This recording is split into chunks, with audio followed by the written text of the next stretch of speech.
Hello, everyone.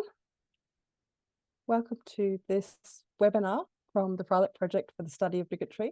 My name is Dr. Melissa Lovell. I'm the convener and research fellow at the project and at the Australian National University here. I'd like to begin by acknowledging the Ngunnawal and Ngambri people of this beautiful country that we now call Canberra. Today, I'm really excited to be welcoming Dr. Helen Adam. Helen is an associate professor at Edith Cowan University, and she'll be talking to us today about her research around covert and overt perpetuation of prejudice and bigotry in children's picture books. As you can see, her case is that children's picture books are overwhelmingly white, middle class, and heteronormative. So we're really looking forward to hearing a bit more about that. Helen, we've got about 30 or so minutes to hear about your research, and there will be a chance for people to ask some questions and have a bit of a conversation at the end of that. There's a Q&A function for people who don't wish their their video to be recorded. We are recording this session. Or of course, we do have the option too of adding you to the session if you have a question at the end, and they're happy to appear on the recording. So Helen, without further ado, very much looking forward to hearing what you found in your research. Thanks, Melissa, and hello to everyone. I can't see you, but thanks for taking the time to come along to this webinar.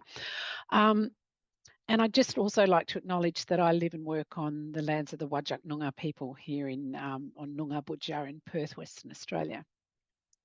So I'm going to report today on a study that I did with two other colleagues, another researcher who I'll mention her name on the next slide, and a research assistant. And we were granted one of the small grants from the Freelich Foundation. We're very grateful for that.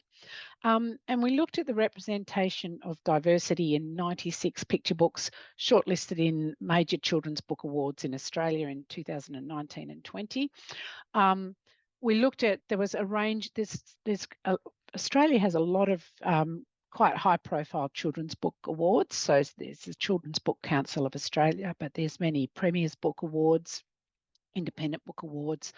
So we looked at the whole range of them, and of course often the same books are shortlisted or longlisted. So we looked at the books that made it to shortlists for consideration for the awards in these 2 years. We restricted our study to picture books. We used a critical theoretical framework to analyse the books both in terms of their images and the nature of the text.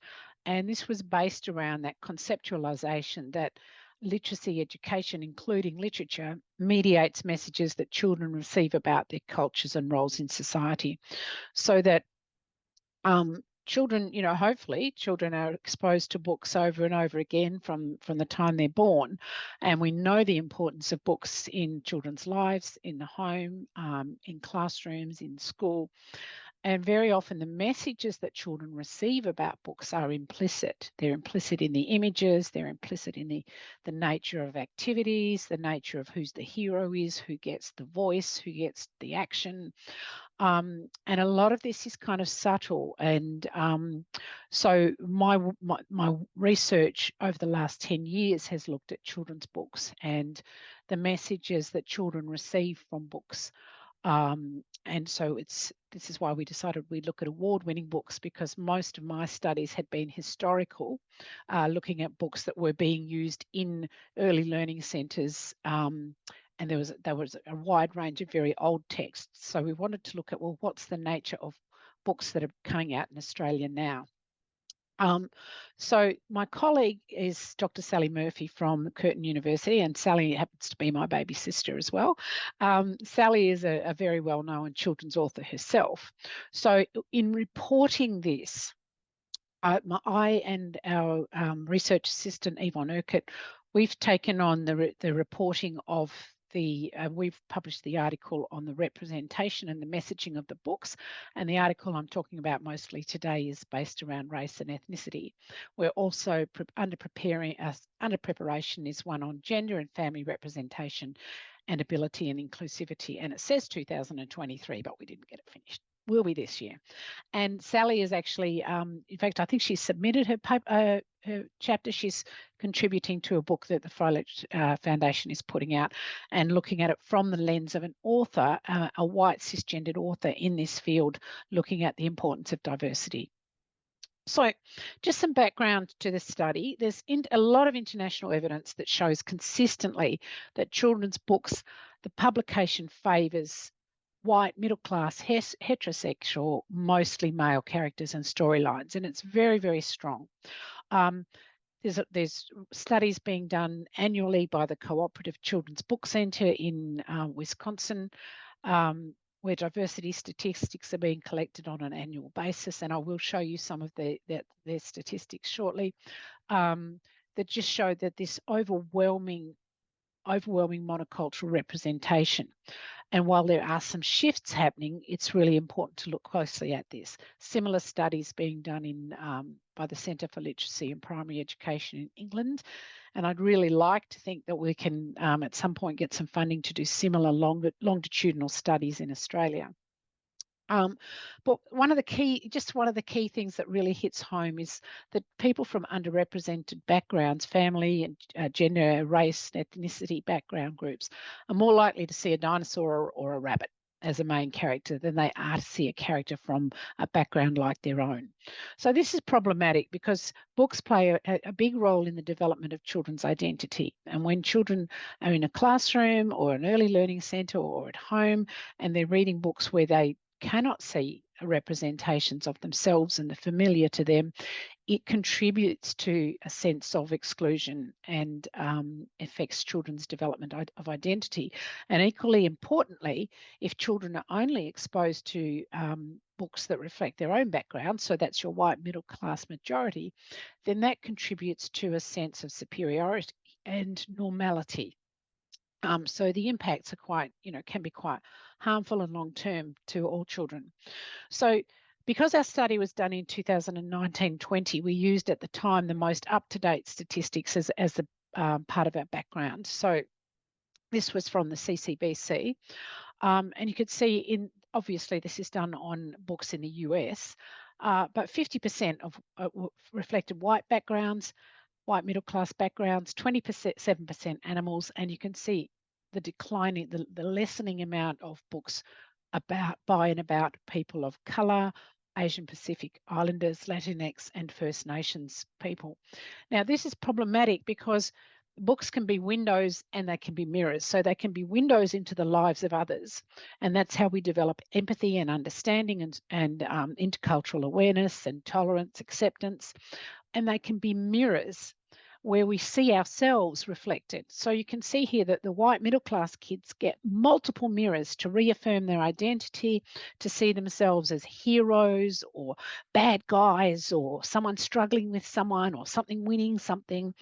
And by the time we get down to American Indians, First Nations, and this is typical also with First Nations books in Australia, very few mirrors. Animal stories are an interesting one as well, because animal stories are usually a proxy for whiteness.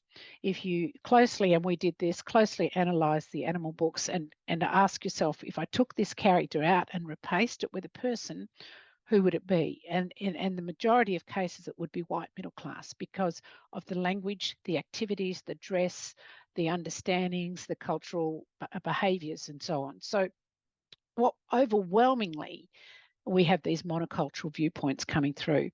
Now, in Australia, there's no regular broad spectrum reporting or evaluation of children's books. I'm hoping that there'll be some nice people with lots of money that can perhaps give some grants to undertake that study, because I think it's really important.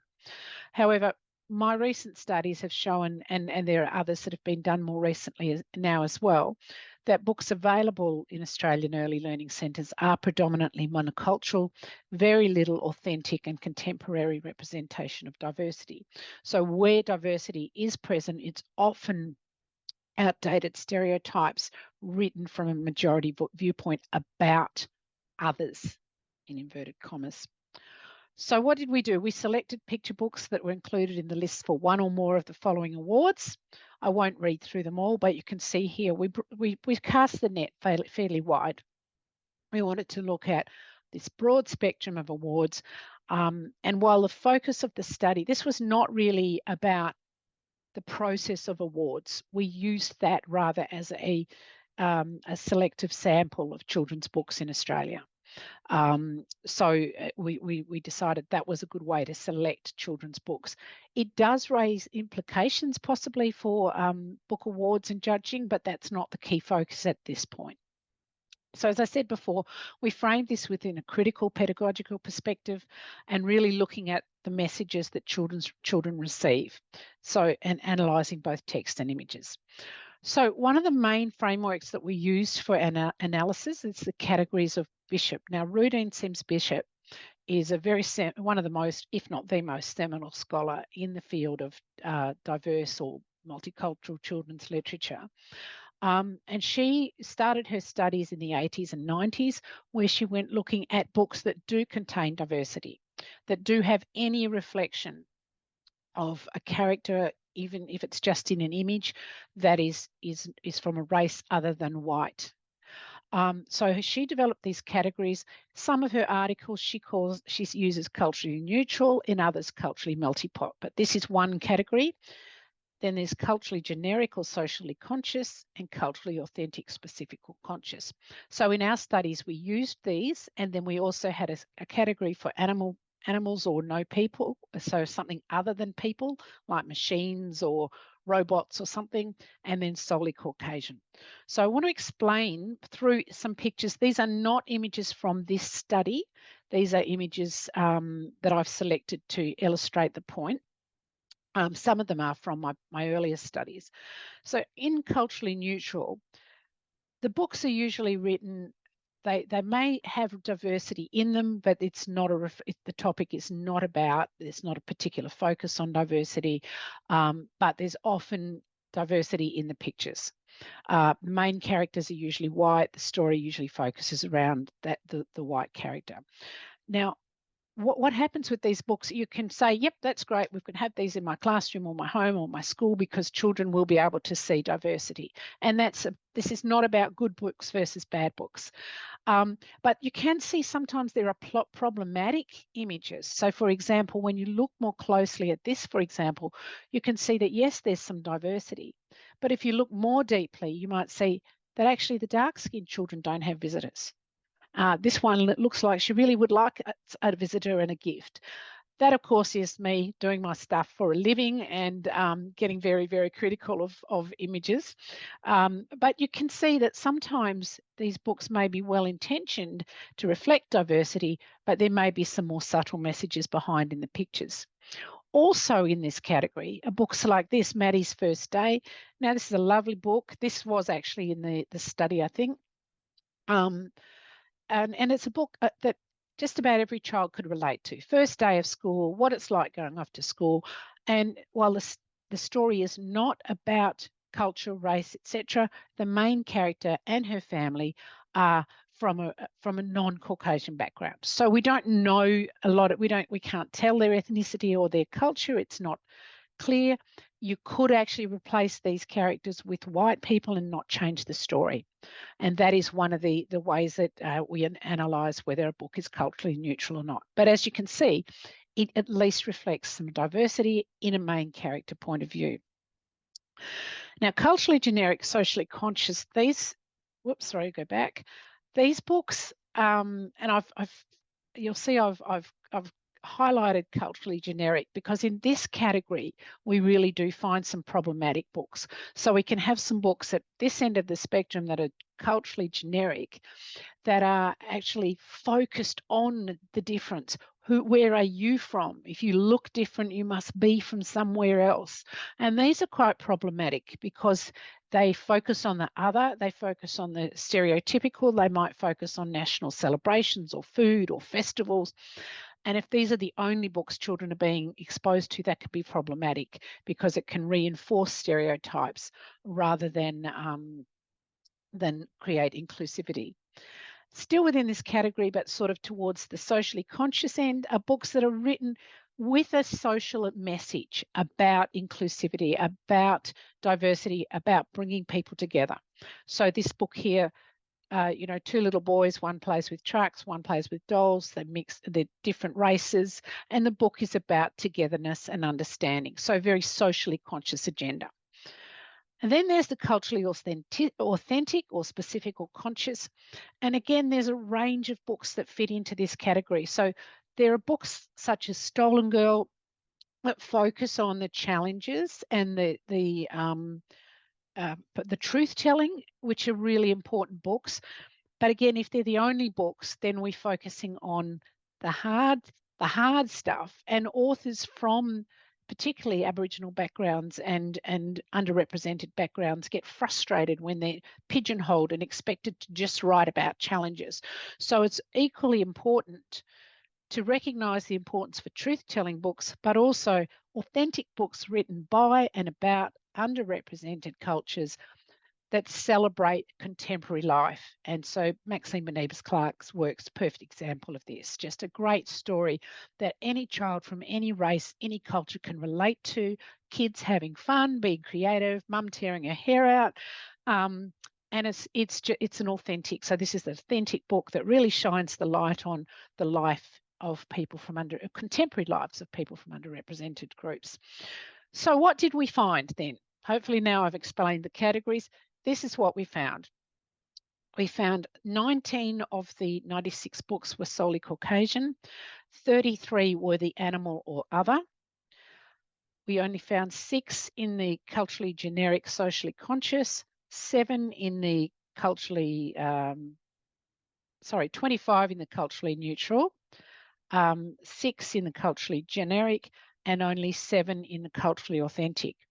Now, when we look then more deeply at the messages in there, so who is the main character, who is the intended audience, who is the author, then we come through that only those 7 books in the authentic category reflect authentic viewpoints and ideologies of an underrepresented cultural or racial background. So that means that the vast majority of the books are presenting majority culture viewpoints. When we looked at ethnicity, so this is how we can partly ascertain those viewpoints. If you look at the ethnicity of the main character, we've got 36 main characters were animals, 36 were white, 6 were people of colour. Now, we had to choose a term like people of colour because there was no clear ethnic background or cultural race. It was just that the characters had darker skin. 1 with an Aboriginal main character, 1 with an Afghan main character, and that was set in Afghanistan, 1 Chinese, and 1 where we had to use the term Asian because there was no clear indication of what particular Asian ethnicity. So you can see overwhelmingly monocultural, that proxy for whiteness in the animal stories. Now, as well as when we see these things, it's not a criticism saying that authors are not and illustrators are not including diversity. As you saw, there's much greater range of diversity in these books than there was in my original studies. But when it comes to how many of the main characters and so on, and the authentic representation, that's the problem. Now, we did flag 2 books with what we consider to be quite problematic representation. The first one, I'll show you the images in a minute. The first one is a book, Why I Love Summer. And it's actually a really lovely nostalgic story. It really reminded me of my childhood growing up in the 60s and 70s with summers on the beach, eating ice creams, getting sunburnt. We shouldn't write books about getting sunburnt. It's not about getting sunburnt, folks, okay? I'm just being nostalgic there myself. But the pictures contain a lot of diversity. There's what appears to be an interracial family, blended family. It's culturally neutral melting pot. But we found, because remember, we look at absolutely everything in these books, we found some really problematic representation in the end papers, which reflected ice creams, variety of ice creams. Now, we really had concerns with this one in particular, Eskimo donut. Now, Eskimo is a really offensive term to the Inuit people. And this trope here, this little cartoony character of the round, bubbly, happy, ever smiling Eskimo is a really offensive cultural stereotype. Now, you know, when we look at recent changes in the food industry, for example, we no longer have, you can no longer buy lollies called Redskins or Chicos or what were some of the others. These aspects that have changed because we've recognised that these labels are used in an offensive way, and yet we've got this in a children's book. And young children do pay a lot of attention to pictures. There are other things here that, and again, people might disagree with me, and that's fine. Remember, I'm looking at these in a very critical lens, but other representations that could be seen as potentially racist kind of slurs, like choc pants, sushi poles. There's Aztec Frosty up there. You can't see that one. There's Barry Bananas in there somewhere. I think if I go back, we can see, yeah, Barry Bananas. And this use of apes is often a very racist kind of image used in picture books, or even as an offensive term for dark-skinned, especially African-American people. So we just had some concerns, so we flagged these in our article. The next one we really had concerns with was this one. So this is from a book. Again, this one's a socially conscious book. You can see that these authors have really written a book to try and include everyone. Each page shows a child from a different cultural or ethnic background saying what they would do if they were the Prime Minister. Now, at this page here, I'm Ben. If I was Prime Minister, I'd make sure that once in a while we all get together for a corroboree. Now, that jumped out to us as very problematic. And what I do in my studies, I always consult my Aboriginal colleagues here in the Kooringal-Katajan Centre for Aboriginal Studies. And when I shared this with some of the elders there was a really large concern, because this is not a corroboree. This is not a sacred cultural celebration. This looks more like an American-style jamboree, and it's problematic because it misrepresents what a corroboree is. So in the intention, or maybe with the intention of being inclusive and saying, hey, we'll all get together, they have not reflected the authenticity of the cultural celebration, of the nature of the celebration, of the nature of who gets to go. So these kind of things can be problematic, because when children are digesting these books and in an uncritical way, then this can lead to misunderstandings and misrepresentations of important authenticity related to the culture. Now, I'm mindful of the time, but a few more things to share. These are really important. The impact of kids being exposed to books that authentically reflect their background is really, really powerful. And this little comment here came from one of my pre-service teachers. That's what PST stands for those who don't know, who'd attended some of my lectures on children's literature and the importance of diversity. And she sent me an email and she said, I tutor a year 4 girl who's of the Muslim religion.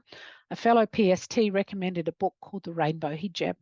I read it to my student today. She loves reading, but I've never seen her eyes light up like today when I revealed the book. I was confused and asked if she had read it because she seemed so interested. And she turned to me and said, I didn't know they made books about Muslim girls like me.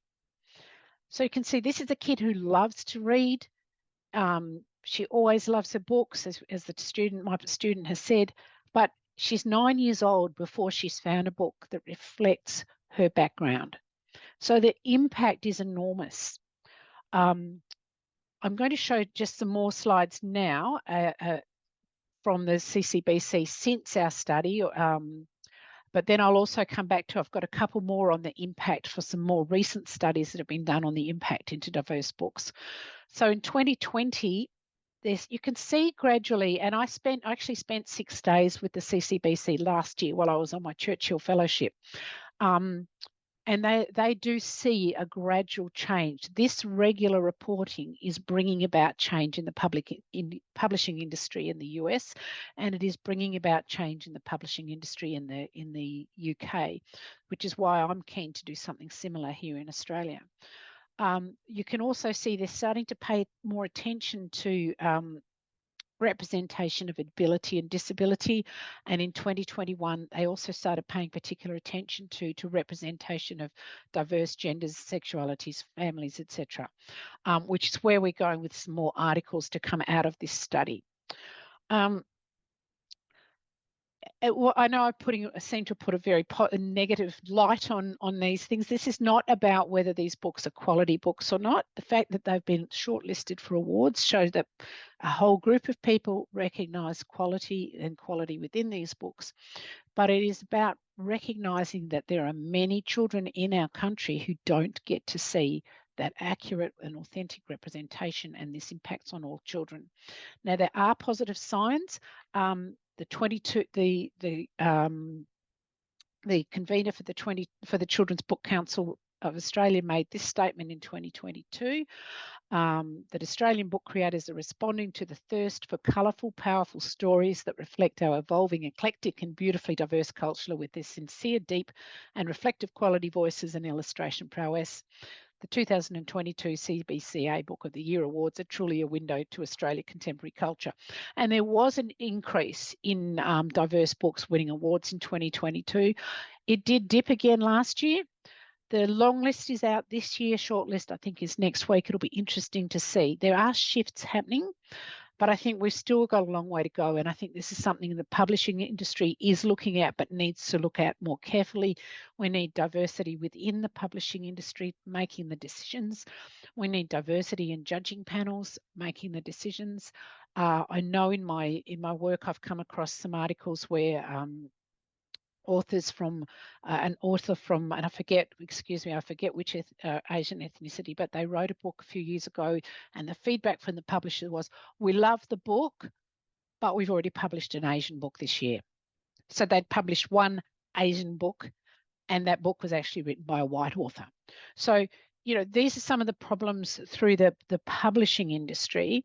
And look, I do think that the authors and illustrators are very aware of this. They're also very aware of the need for authentic voices.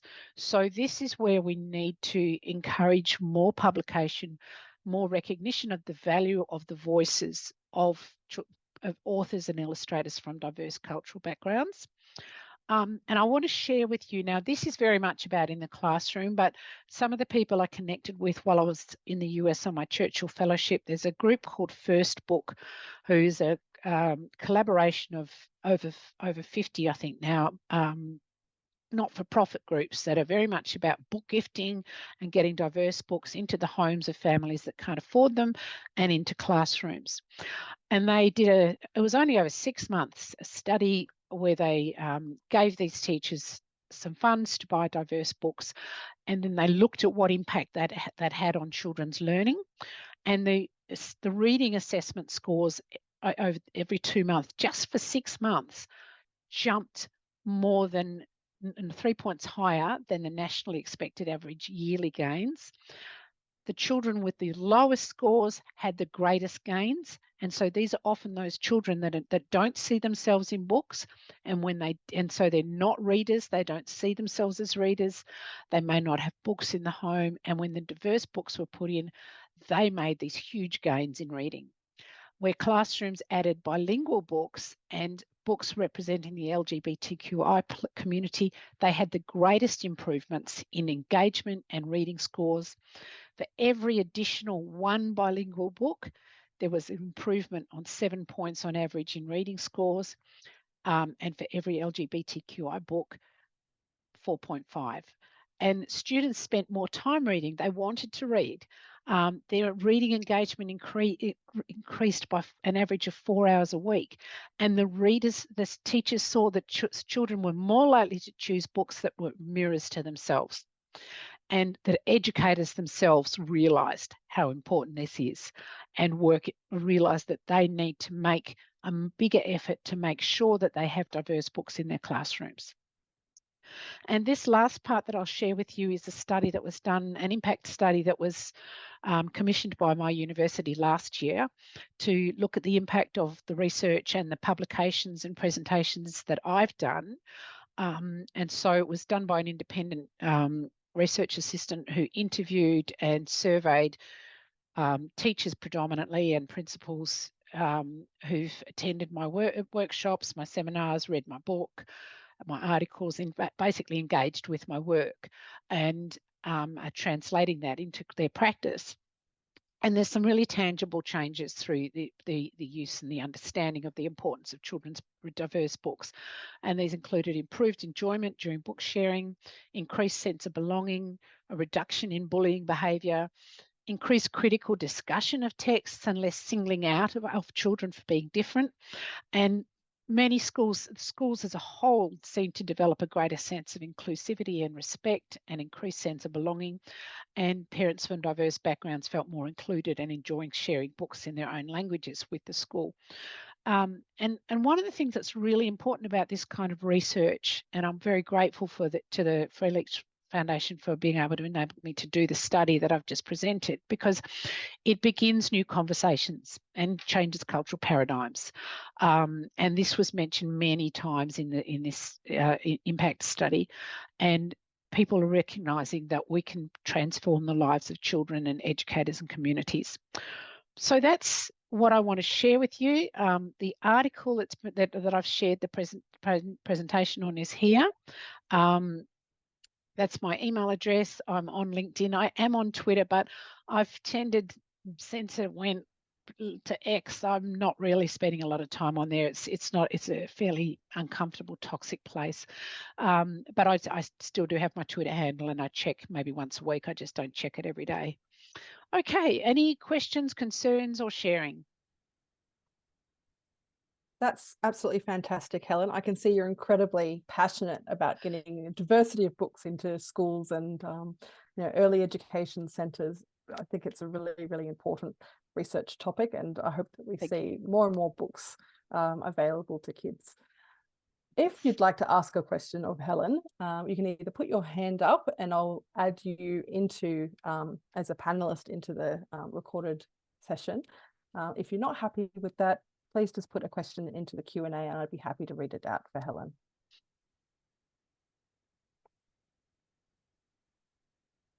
We have Beth here with a question for you. Hi there, Helen. Thanks so much for sharing today. I teach Year 7 and Year 8 English and History in high school over here in New South Wales. And I'm really interested as to whether you've already got a really clear idea of how we can really kind of fix and learn about these cultural stereotypes that we just kind of have ingrained in us, in order that we can help students avoid them, especially when they enter secondary schooling as well. Yeah, that's a really good question. I mean, I think you've hit on a really important factor there, is that we need to look at our own positionality, and we need to look at our own implicit biases.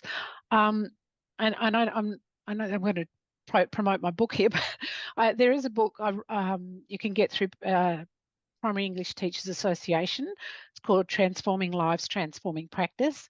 So in that, I do talk about how to examine your own implicit biases. I also give tools for looking at the types of books that you can use. But what I always do say to teachers and pre-service teachers is books are often a very good way into that.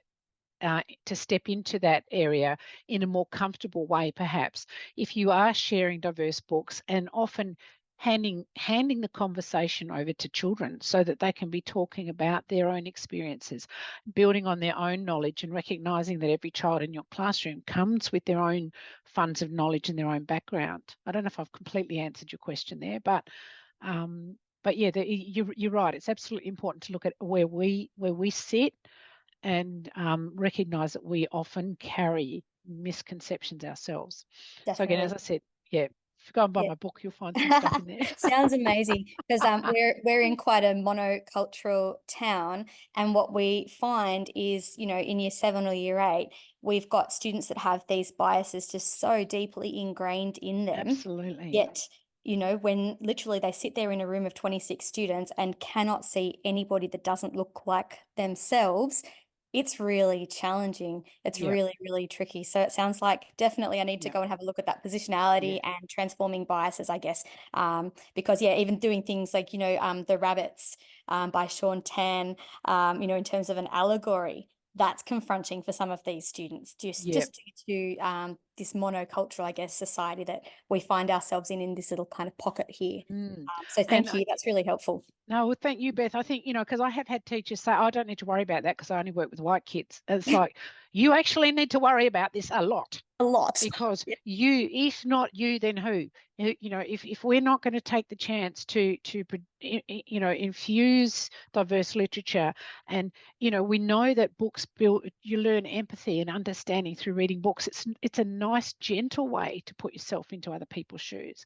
And there's some fantastic novels. We've got if you're working with young adults, the youngest adult industry in Australia is doing some brilliant work. If you look at the website Love Ozya, so Love LOVEOZYA, I think it is, you'll find you can access a lot of the recent publications in young adult literature. So there's some really good stuff there. Thank you. Thank you.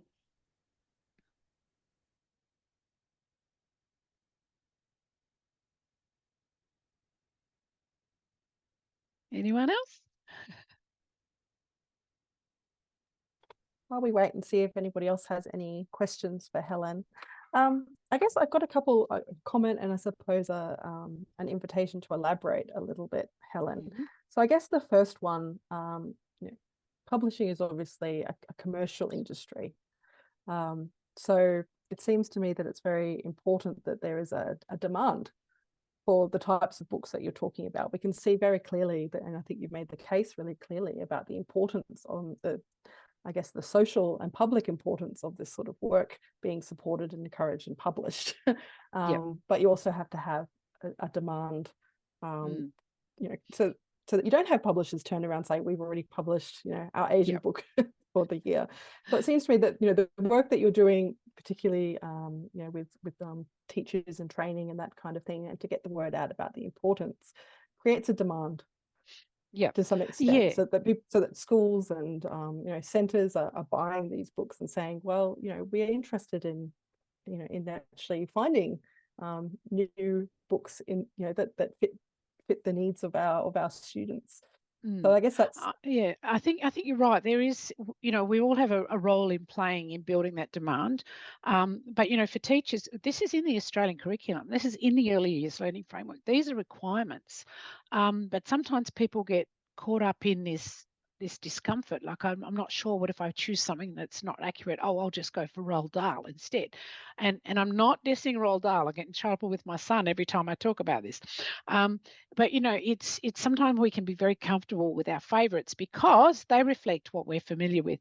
So it is important to realize we are required under the Australian curriculum. We are required under the early years learning framework to use books from a diverse range. And yes, we need to create that demand. We need to be asking our principals and those buying the books, we need to harness this. We need to seek out these books and drive demand. And we need to recognise that it shouldn't just be the role of people from underrepresented backgrounds to call for books that represent themselves and their communities.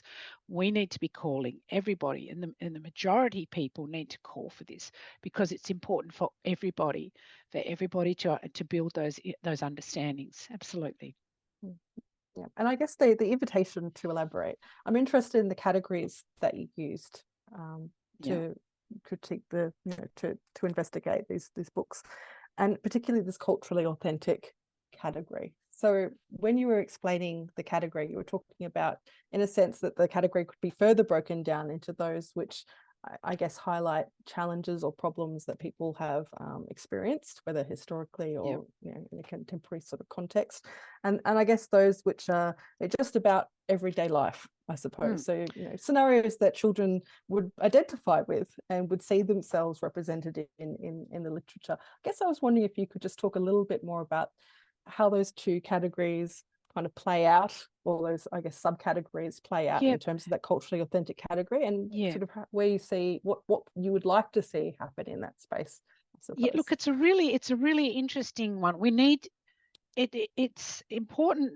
So just looking at children being able to see contemporary books reflecting their own background is really, really important. So that's one aspect of this is and that requires the voices of the community. Now, children don't just need to see the books that reflect them. They also need to see the role models in terms of the authors and the illustrators. Other studies have shown that children from underrepresented backgrounds can think that only white people are allowed to write books.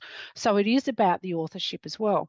But in that authenticity category, and I'm going to read you a quote here. So I don't know if any of you have read, this is an adult's novel. It's called Yellowface, and it's quite topical at the moment. It is really, it's about the publishing industry itself. And the author is Chinese American. And she says there's a really weird kind of identity politics going on in American publishing. She is sympathetic to an extent as it is coming from decades of frustration of seeing the same racist, uncritical, under-researched, shallow stereotypes. The problem is now, though, it has spiraled into this really strict and reductive understanding of race. And as a result, a movement that began as a call for more authentic stories about marginalised communities gets flipped around and weaponised against the marginalised writer to pigeonhole them into telling only certain kind of stories. So this is just one of those dangers. It's sort of like, write about your struggles, write about the truth, write about this. And as I said, that's important, especially when we're looking at colonisation, etc. But every author from every background has the right to write about what they want, about their fantastical stories, about their exciting stories, and so on. So I'm not sure if that quite answered everything you said, Melissa, but it's really, really interesting when you get into the impacts, because when we lift the lid and start having these conversations, then there are sometimes unintended consequences, like, okay, let's go and find all the books about how hard it is to be from an underrepresented background, instead of let's go and find the books that every child can relate to. So, for example, Where the Wild Things Are, it's one of everybody's favourites. Every kid, no matter their background, their race, their creed, can understand and relate to that. So when we also throw into the mix something like Patchwork Bike, every child can relate to something about that as well. So it's like, bring them all in. Sorry, and someone's waiting very patiently. I'm glad it's just a digital hand and you're not actually sitting there with your real hand up all this time while I go on. Hello, thank you for this wonderful talk. It was enlightening, and I'm definitely going to be in touch because I'm interested to hear more about your work. I saw that your next paper, another paper in progress, was about gender inclusivity. Could you tell us a little bit more about that? What I see, I mean, of course, haven't done, a study on this, but just from my anecdotal experience, I see more and more books where the main character is a girl, and I see my 4-year-old is very sensitive to that, but I find my boy very reluctant to pick up one of those books, and he's an avid reader. Which are meant for girls, that's his basically argument. So how do we, I mean, I think you talked very well into the benefits of reading inclusive books for white kids, ethnically inclusive, books for white kids. How do we get also the benefits of reading books, not necessarily meant for girls, they're also meant for boys? Yeah, I think it's really interesting, isn't it? And I think, this says something about our society, and this says something about how girls and boys are socialized. And so it's really interesting, you're saying that the boy, your son sees, if a girl is the main character, then boys will automatically assume that book is for girls. And yet if the main character is a boy, girls don't automatically assume that book is for boys. So there is a lot sort of around those ways we socialize and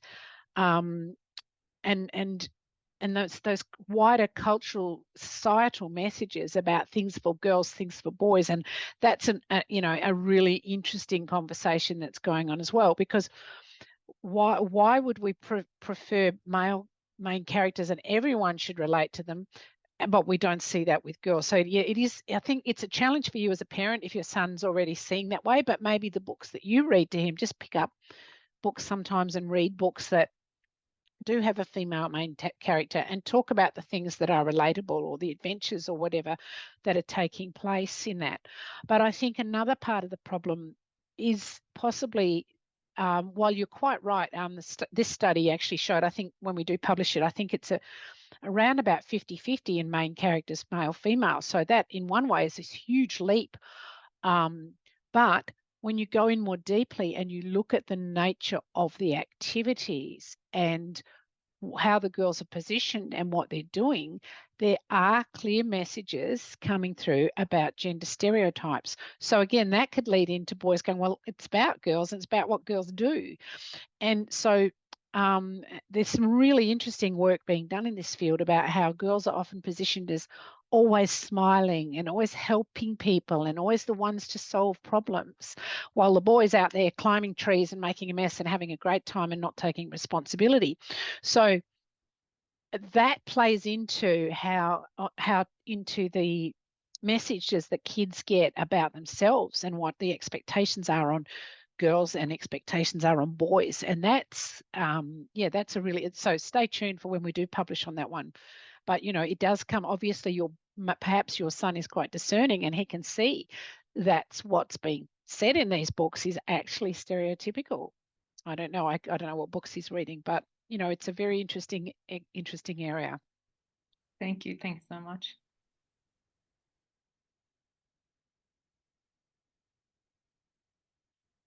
Anyone else?